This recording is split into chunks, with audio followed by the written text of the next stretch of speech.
Elton John ou les Beatles à côté, c'est vraiment de la gnognotte. Elle fait littéralement trembler les plus grandes stars. Et Lady Gaga était comme une petite fille. Vous savez qui c'est? La cucaracha? Ça, c'est la reine Elisabeth. Eh bien la reine Elisabeth, elle vient d'éclater le record du plus long règne en Angleterre. 63 ans que son image est utilisée, détournée, réappropriée pour le meilleur comme pour le pire. Alors comment la reine d'Angleterre est-elle devenue une icône pop? Élément de réponse avec le gentleman couturier Jean-Charles de Castelbajac.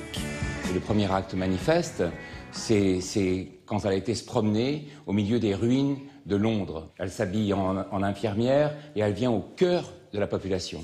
Donc il y a cette idée de proximité.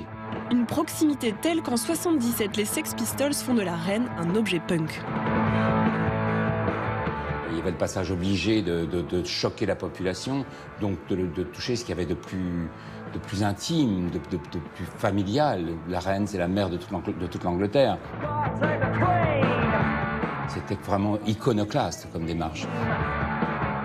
Les gentlemen ne volent pas les couronnes des dames. Détourner l'image d'Elisabeth II, c'est presque devenu un exercice de style pour les artistes plasticiens, Andy Warhol le premier. Il amène l'image de la reine presque à l'état d'un produit. C'est comme un paquet de cornflakes, c'est comme quelque chose. Elle appartient aux images aussi bien que les images de Walt Disney.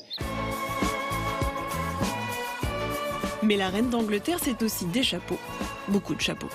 Sa manière de s'habiller est très colorée, très vive et tout, mais elle n'aurait jamais l'indécence d'être à la mode.